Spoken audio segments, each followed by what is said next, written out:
안녕하세요. 절대값 TV의 명품 PD 한PD입니다. 자, 박상우 국토부 장관이 정부가 적극적으로 개입해 시장을 부추기거나 과도하게 규제하는 것은 가급적하지 않겠다라고 기자회견에서 얘기를 했어요. 뭐 이런 소리를 좀 들었나 보죠, 그죠? 시장에 너무 개입을 하는 게 아니냐, 그리고 너무 과도하게 규제 완화를 하고 있는 게 아니냐라는 소리를 들었기 때문에 이런 소리를 한 거죠. 그죠? 시장에 개입하지 않겠다. 개입을 이미 하고 있죠. 그죠? 정부가 시장을 자주우지하고 있어요, 지금. 그죠? 그건 뭐 우리가 둔촌주공에서 봤잖아요. 그죠? 시장이 자연스럽게 조정을 받고 분양가도 자연스럽게 조정을 받고 망할 건설사들은 망하고 망해야지 싸게 팔 거 아니에요. 그죠? 모든 제품이라는 게 자기네들이 팔 수 없으면 싸게 공매라도 팔아서 이 시장에 내놓으면 그게 시장 가격이 되는 거 아니겠습니까? 근데 그 정부가 개입을 했다. 원희룡 국토부 장관이 개입을 해서 둔촌주공 살려주고 서울의 분양시장을 확 살려주고 그 타임에 전매 제한까지 확 풀어주고 그죠? 전매 제한을 풀어줄 타임이 아니었죠. 뭐 시장이 빠진 지 얼마 됐다고 그죠? 바로 폭락하고 바로 전매 제한 풀어줬잖아요. 이 간격도 없이. 그러면서 서울의 시장이 막 살아났잖아요. 왜 살아났겠어요? 전매 제한이 되니까 분양권을 사면 무조건 돈이 된다더라. 라고 그 무조건 심리에 청약을 받으러, 투자로 청약을 받으러 들어온 사람들이 많았다. 라는 거죠. 그죠? 근데 결과는 어떻게 됐어요? 결과적으로는 분양이 초반에 좀 잘 되다가 나중에 분양가를 계속 올렸잖아요. 건설사들이. 그죠? 잘 팔리니까. 그러다가 강북에 13억, 14억까지 가니까 어떻게 됐어요? 계약이 안 되는 거지, 계약이. 이게 정부가 개입해서 만들어 놓은 시장이에요, 여러분. 이걸 아셔야 돼. 그런데 개입하지 않겠다. 이 박상우 장관이 이 시장 상황을 판단을 못 하는 건지 아니면 거짓말하는 건지 모르겠어요. 그리고 정부가 엄청난 규제 완화를 하고 그리고 호재성 재료들을 막 발표하는데 그게 어떻게 시장에 개입을 안 하는 거야. 그죠? 새빨간 거짓말이란 얘기죠. 그리고 이 대출이 지금 시장에서는 금리와 대출이 가장 중요하잖아요. 그죠? 그렇게 해서 좌파 정부 말미에 만들어놨던 DSR 규제도 거의 의미 없게 만들어놨잖아요. 그죠? DSR 규제는 윤석열 정부에서도 만든 거예요. 만든 건데 중요한 거는 그 DSR 규제를 완전히 해체시켜 버린 게 뭐예요? 특례보금자리죠. 그죠? 특례보금자리론으로 6억 이하의 아파트, 9억 이하의 아파트 해가지고 얼마나 많은 또 영끌 시즌 2가 이루어졌어요. 거기다가 특례보금자리론이 의미 없게 됐잖아요. 왜 의미 없게 됐어요? 금리가 내려가니까 알고 보니까 그게 특례 대출이 아니었네. 그죠? 특례 대출이 아니었어. 한 4% 초반대, 잘 받으면 3% 후반대 받았는데, 요즘 4% 초반대 받는 건 일도 아니잖아요. 그죠? 알고 보니까 특례로 받은 게 아니었네. 그죠? 속았던 거죠. 그 다음에 신생아 대출. 완전히 파격적인 대출을 해주는 거죠. 그죠? 1.5%, 1.5%. 그러니까 이게 웬 떡이냐고, 우리 젊은이들이 아이도 낳자. 그리고 집을 사자, 저금리에. 그러면서 또 대출을 받으러 가고 있고. 근데 여기서 또 이 신생아 대출 받아서 사는 우리 젊은이들이 실수하는 게 뭐냐면, 어제도 제가 방송에서 얘기했지만, 구축을 사면 안 되는데, 구축을 사러 들어가더라. 아니, 결혼을 해서 무주택에도 새 아파트 신도시에서 받기가 요즘 쉬워요. 옛날하고는 틀려요.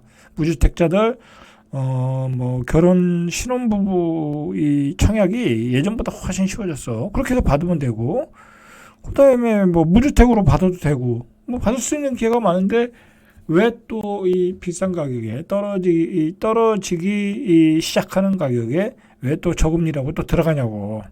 여러분들이 저금리를 받아서 그 아파트 사봤자 소용없어요. 왜? 가격이 떨어지니까. 떨어지면 싸게 대출 받아서 사는 의미가 하나도 없어지는 거야. 그죠? 그리고 여러분들이 사는 아파트는 15년, 20년 된 아파트잖아. 그런 아파트를 왜 사냐고. 그죠? 이 아파트를 처음 사는 사람들이 뭘 모르는 게 있는데, 새 아파트와 15년, 20년 된 아파트를 여러분들 한번 비교를 해보세요. 주차장이라든지 커뮤니티 센터라든지 여러 가지 비교해 보세요. 비교해 보시면 새 아파트로 갈 수밖에 없는 거야. 그죠? 자, 박상우 장관이 이런 얘기를 했다더라라는 얘기로 시작을 해봤습니다.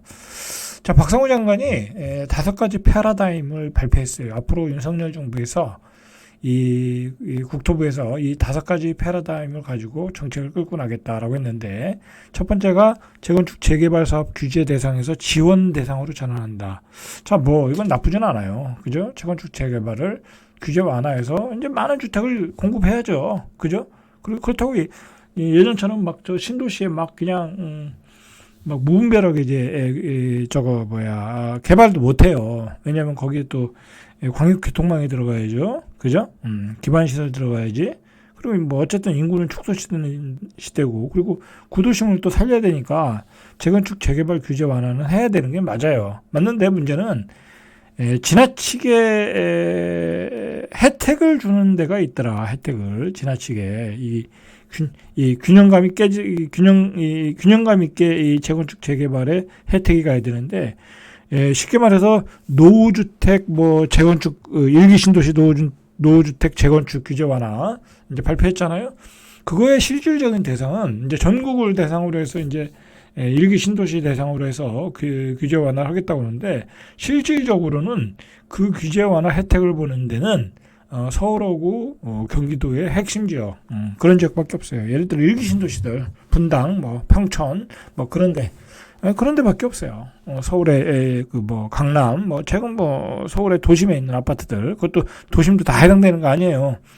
그 입지가 좋은 데만. 왜 그러냐면 광역시 같은 데는 아무 의미가 없어. 아무 의미가. 예를 들어 대전 같은데, 예를 들어 지금 한 4억 5천에서 5억 한단 말이에요. 그런 아파트가, 그런 재건축할 수 있는 아파트가. 그러면 4억 5천인데, 그냥 나중에 평당 그냥 1,000만 원 비용이 들어간다고 하면, 그러면 그 아파트 살려고 하면, 그 아파트 재건축하려고 하면 추가로 4억 5천 더 내야 돼. 그리고 그 아파트 사러 들어가는 사람은 9억 원은 주고 사는 거야. 신도시에 지방 신도시, 아주 도안 신도시, 그런데도 6억에서 6억 5천, 그렇게 분양을 받는데 미쳤다고. 그 구도심에 그 아파트를 4억 5천 내고 재건축을 하겠어요? 그러니까 의미가 없는 거야, 의미가. 말로만 그거고, 말로만 이제 전체적으로 다 혜택이 가는 것 같지만, 별로 의미가 없다. 그리고 이 재건축 재개발 노후주택 이 특별법은 결국은 기존의 아파트 가격을 유지하려고 하는, 그죠? 방어하려는 어떤 대책이다라고 제가 얘기했잖아요. 어쨌든 호재를 깔고 있으면 떨어지는 데는 한계가 있는 거야. 그죠? 가격 방어가 되는 거야. 그러면 그게 가격 방어가 되면 그 사람들이 그걸 팔고 새 아파트를 살 수 있잖아. 어떤 호갱이가 돌아서 사면. 그러면 또 신규 분양이 또 잘 되고 시장이 돌아가잖아. 그죠? 그런 차원에서 이런 대책이 나온 거다. 그렇게 생각하시면 될 것 같아요. 이 대책은. 자, 전세도 민간 중심에서 안정적 장기 임대로 변하겠다. 전세도 민간 중심 안정적 장기 임대. 그러니까 공공 아파트를 공급을 했잖아요. 그죠?